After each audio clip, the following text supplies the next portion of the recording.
వైఎస్ఆర్ జిల్లా రాజంపేట నియోజకవర్గం సిద్ధవటం మండలం అందరిలో మార్పు వస్తే మలేరియా అంతమవుతుంది. డాక్టర్ ప్రకాష్ సిద్ధవటం ప్రపంచ మలేరియా దినోత్సవం సందర్భంగా జాతీయ కీటక జనిత వ్యాధి నియంత్రణ కార్యక్రమంలో భాగంగా మండలంలోని పి కొత్తపల్లి మాధవరం సిద్ధవటం ప్రభుత్వ వైద్యశాలలో దోమల వ్యాప్తిని అరికట్టడానికి తీసుకోవాల్సిన జాగ్రత్తలపై అవగాహన కార్యక్రమం నిర్వహించారు. మండల కేంద్రమైన సిద్ధవటం కమ్యూనిటీ వైద్యశాలలో శుక్రవారం డాక్టర్ ప్రకాష్ మాట్లాడుతూ డాక్టర్ సాయి వరప్రసాద్ గారికి, డాక్టర్ లక్ష్మీ గారికి, మరి స్టాఫ్ నర్సు అరుణమ్మ గారికి, మరి వైద్య సిబ్బందికి, గ్రామ స్థాయి గ్రామ ప్రజలందరికీ కూడా ప్రత్యేకంగా ధన్యవాదాలు తెలియజేసుకుంటున్నాను. ఈరోజు ఈ కార్యక్రమం ఎందుకు మొదలుపెట్టామనే విషయం కూడా మీకు అందరికీ కూడా తెలిసి ఉంటుంది. ఈరోజు ప్రపంచ మలేరియా దినోత్సవం ఏప్రిల్ 25వ తారీఖున ఇది నేషనల్ ప్రోగ్రామ్ కాబట్టి అంతర్జాతీయంగా ఈ కార్యక్రమం జరుగుతుంది. అయితే దీని యొక్క ముఖ్య ఉద్దేశం ఏంటంటే మలేరియా అంతము మనతోనే మనందరం కలిసికట్టుగా సహకరిస్తే మలేరియాని అంతం చేయవచ్చు.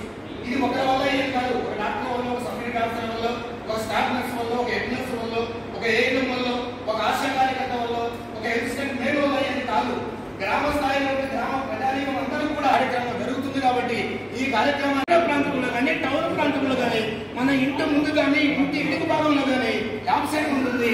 ఆ యాపాకు పైన సడసడసారి తాగేటువంటి నిప్పుల పైన యాపాకు మీద వేస్తే ఆ యాపాకు పొగ రావటం వల్ల ఇంట్లో ఉన్న దోమలు చనిపోతాయి, బయట ఉన్న దోమలు పారిపోయేదానికి ఆస్కారం ఉంది.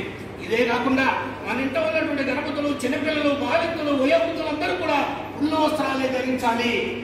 ఖచ్చితంగా దోమతరలోనే నిద్రపోవాలి. ఈ విధంగా అందరూ కలిసికట్టుగా చేస్తే మలేరియా మనతోనే అంతమవుతుంది. గ్రామ స్థాయి నుంచి పట్టణ స్థాయి నుంచి రాష్ట్ర స్థాయి వరకు కూడా అందరూ కలిసికట్టుగా పనిచేస్తే మలేరియా అంతమయ్యేందుకు అవకాశం ఉంది. కాబట్టి మనందరం కూడా ఆరోగ్యమే మహాభాగ్యమైన రీతిలో ముందుకు వెళ్ళినప్పుడు మన గ్రామము, మన మండలము, మన రాష్ట్రము, మన జిల్లా మనందరం కూడా ఆరోగ్యమే మహాభాగ్యమైన రీతిగా ఉంటుందని మరొకసారి తెలియజేసుకుంటూ ఈ అవకాశం ఇచ్చినటువంటి వైద్యాధికారులకు, వైద్య బృందానికి, గ్రామ ప్రజానికానికి ప్రత్యేకంగా ధన్యవాదాలు తెలియజేసుకుంటూ ఇంతతో సెలవు తీసుకుంటూ ఉన్నాను.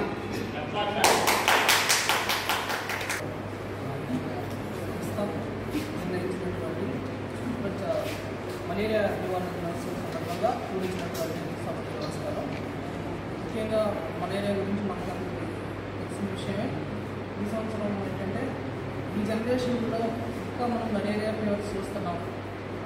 పూర్వీకుల దగ్గర నుంచి మలేరియా జ్వరాలతో చనిపోవడం, మలేరియా వచ్చి మెదడువాపులు వచ్చి చనిపోవడం చాలా ప్రమాదంగా ఉండేది. అప్పటి నుంచి మనం రకరకాల శాస్త్రీయమైనటువంటి పరిశోధన వలన, మందుల వలన, చాలామంది శాస్త్రవేత్తల కృషి వలన మనం ఈరోజు మలేరియాతో చనిపోకుండా ఉండడానికి చాలా అదృష్టంగా భావించాలి.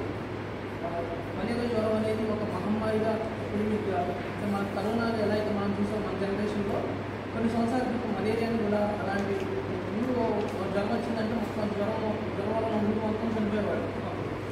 అలాంటి పరిస్థితి నుంచి ఎప్పుడో మనకు ఒకసారి ఒక్కళ్ళో ఇప్పుడు మలేరియా జ్వరం రావడం అన్నీ కూడా మనం ప్రాణం కోల్పోకుండానే ముందుగానే మందులతో తగ్గించి మలేరియాతో క్యూర్ అయిపోయిందని తర్వాత మనంతర నార్మల్గా మన జీవనం గడపడానికి ఈరోజు మనం ఈ రకమైన కండిషన్లో ఉన్నందుకు ఈ సంవత్సరంలో మనం బతుకుతున్నందుకు మనం అదృష్టంగా భావించాలి.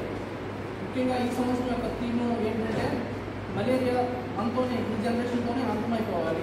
మన జనరేషన్, మన పిల్లలకి మలేరియా జ్వరం గురించి అప్పుడు తెలిసే అవకాశం ఉండకూడదు అనేది ఉద్దేశం.